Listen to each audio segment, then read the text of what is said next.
of big names on bye in Week 11, which means your lineup needs some freshening up. And what better way to do that than with the great Turkish bath or a waiver wire pickup, one of the two. I'm just thinking about what I like to do when I freshen up. Fabs, you mentioned earlier, you like Tony Romo as your number one pickup. You were surprised how many leagues he's available in, but you got another name that is quite the surprise available. Yeah, Stevie Johnson, better than a Turkish bath, actually, at least if you're playing fantasy football. This is a guy who's going to be targeted a lot the rest of the year. Keenan Allen has already been placed on injured reserve, which breaks my heart because I lost him in a couple of leagues. Malcolm Floyd is banged up. So who is Phillip Rivers going to throw to, Money? And we know that Rivers loves to throw the football. Antonio Gates, probably option one.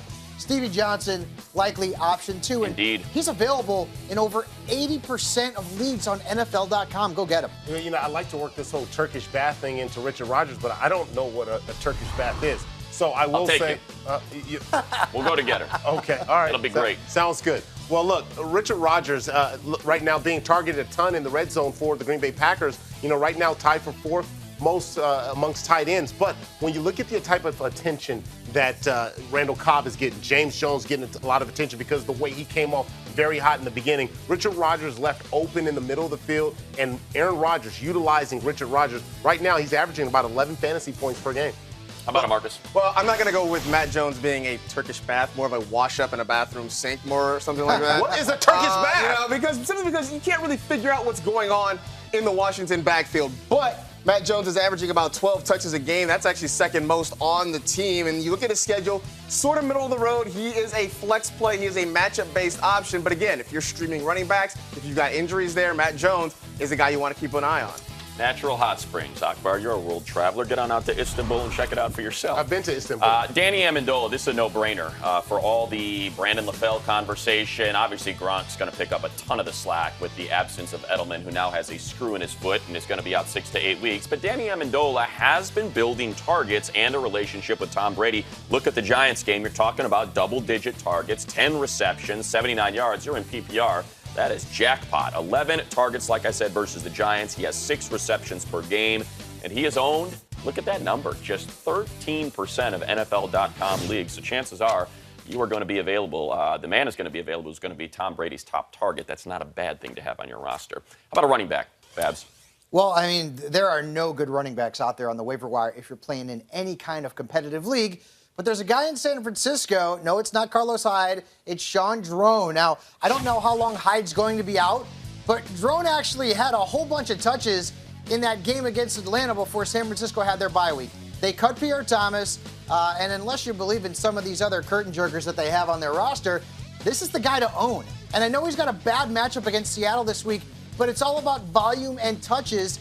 And heck, if he has 35 yards and a touchdown, that's not bad for your flex option if you're in a 12-team league or larger, or maybe your running backs are a little bit banged up or on a bye. Well, you know, I'm going to give you a sneaky one here. Brock Osweiler. Brock Osweiler is making his first career start against the Chicago Bears, and we know how that defense has been this year. And so this is a great opportunity. Maybe you don't have good luck at the quarterback position, taking a chance at Brock Osweiler. Now, I will say that is a risky play. It is. But when you look at what he did against the Chiefs, that Chiefs defense is good.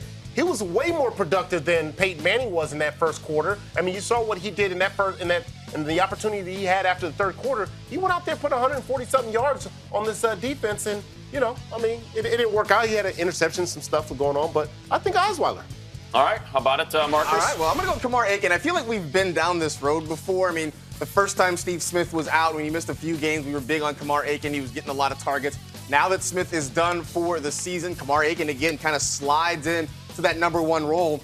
It's a guy who's had 14 targets last week. That was most on the team. He's actually had 40 targets over the last few weeks, more than anybody else in that Ravens pass offense. And so you look at his schedule, so-so. But again, volume of targets, especially with Flacco at home, you got to take your chances on a guy like Aiken. I'm going same team, opposite side of the field. Chris Givens. They acquired Chris Givens midseason because they were playing with 2 guys from their practice squad, and it simply wasn't working for Joe Flacco. 7 targets. You saw the touchdown right there, 37 yards. Not a huge bounty of points, but enough for me to have faith that when someone's on the field for 70% of the snaps, and we saw Jay Cutler victimize that St. Louis Rams defense, that secondary last week. So while it's not the most ideal matchup, that's for sure, at least going back to your point, Fabs, volume. I assume Chris Given's going to get some volume, and I'm more than happy to plug him in because of all those big-name receivers that are on a bye. And he's playing his old team this week. Now, how about that? Oh, that is Revenge. Fabs, these are your top waiver wire targets. You mentioned Romo at the top of the show. Amendola, obviously going to be added in all leagues. Matt Jones, I was surprised his ownership was so low. Akbar mentioned Richard Rodgers. Dorial Green-Beckham, the wide receiving position in Tennessee, all banged up, and they're playing the Jaguars right here on NFL Network. That's a good matchup.